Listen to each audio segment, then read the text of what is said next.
مامۆستا ئەهلی بەهەشت بە چی زمانی قسە ئەکەن؟ وەزم لە قورئانە نەهاتووە. الله أعلم بس خۆی زانێت.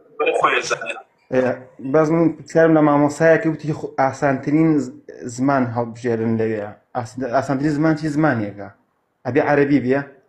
براکەم ئەوە کێوە هیچ بەڵگەیەک تخوا مایکەکەت دەنگەدات بە من سەرکە. طبعا مایکەکە بگرە کاگاوەرە هینەکەت خراپە چی پێڵێن مایکەکەت زۆر خراپە. ئەهلی بەهەشت بە چی زمانی قساکەن؟ بەڕاستی نە لە حەدیثا باس کراوە نە لە قورئانە باس کراوە، بەڵام ئیتر ئەوە دەسەڵاتی خوای پەروەردگارە. باشە لەوێ زمان ئیتر ئایا خەڵک بە یەک زمان قساکە یا ئەهلی بەهەشت زمانیان جیاوازە، یان ئایا لەم دنیا بە چی زمانی قسەت کردووە لە بەهەشتیشا بەو زمانە قسە ئەەکەیت، یا هەموو خەڵک لە یەکتری حاڵی ئەبێت؟ الله أعلم. ئەمە هەمووی لە عیلمی خوایایە. بۆیە هەندێک لەوانە بۆ نمونە الله أعلم وابزانم شیخ الئیسلام ابن تەیمیە شتێکی وای باس کردووە، ئەڵێ ئەهلی بەهەشت بە عەرەبی قساکەن بەڵام بەڵگە نییە، یعنی قسەیە.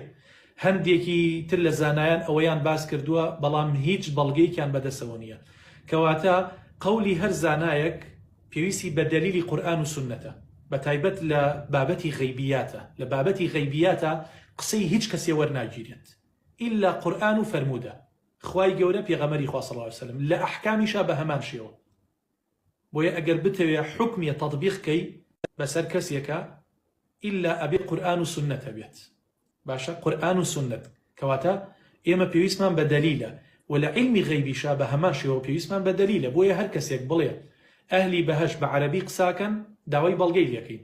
بەڵگە لەکوێ؟ لە قورئان، لە فەرمودەکانی پێغەمبەر صلی الله علیه وسلم. ئەویش هیچ بەڵگەیەکی پێ نییە، بۆیە ئەڵێن قسەکەی تۆ وەرناگرین. هەر کەسێکیش بڵێ بە هەر زمانێک ئەهلی بەهەشت بۆ زمانە قساکەن هیچ بەڵگەیەکیان پێ نییە. بۆیە لە ژێر مەشیئەتی خوایە و قودرەتی خوای پەروەردگارایە. خوای گەورە بمان کاتە بەهەشتەوە هەر زمانێ بێ پێی ڕازین، هەر زمانێ بێت.